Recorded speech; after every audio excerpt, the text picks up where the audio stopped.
Le brouillard enveloppait le pont comme un linceul humide. Elias ne cherchait pas le spectaculaire, ni le drame, seulement le silence. En bas, l'eau noire et glacée promettait l'oubli, une étreinte finale qui effacerait le poids écrasant de ses jours. Il enjamba la rambarde, ferma les yeux et se laissa tomber. Mais la chute fut interrompue. Une main agrippa son poignet avec une force démesurée, contrastant avec la frêle silhouette qui se penchait au-dessus du vide. Une jeune femme le hissa sur le trottoir. Elle pleurait, le serrant contre elle, murmurant que la vie valait la peine d'être vécue. Elias la remercia d'une voix éteinte, avant de disparaître dans la grisaille, laissant derrière lui une inconnue qui croyait avoir accompli un miracle. Le destin, cependant, est un comptable méticuleux, qui n'accepte pas les dettes impayées.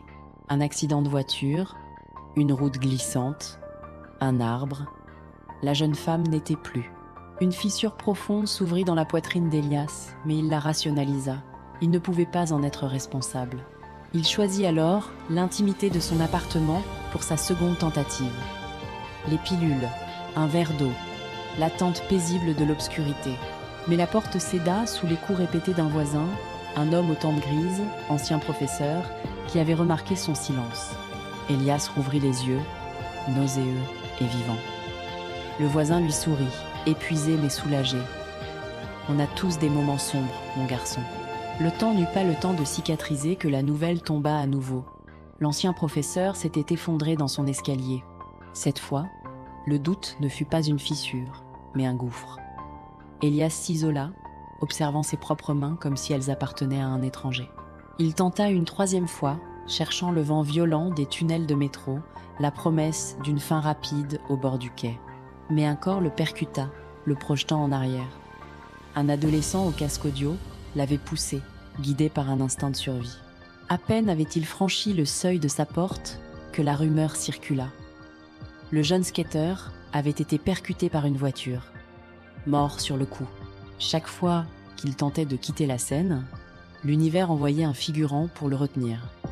Et chaque fois, l'univers reprenait ce figurant en échange. Il se releva et retourna vers le pont. Le même brouillard, le même vide, œuvre. Il voulait tester les limites de cette malédiction. « Hé, qu'est-ce que vous faites ?» La voix le figea. Un homme, la quarantaine, s'approchait lentement. Elias ne vit pas l'homme, mais son fantôme.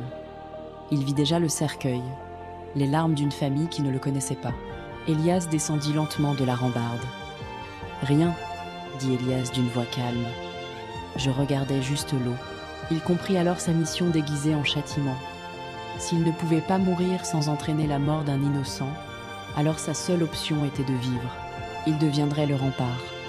Depuis ce jour, Elias marche dans les rues comme une ombre bienveillante, un gardien invisible. Il a accepté que sa vie soit une encre jetée dans la tempête des autres. Il a trouvé une forme de paix dans chaque nouveau lever de soleil. Merci d'avoir partagé ce cauchemar. À très vite dans l'ombre du prochain secret.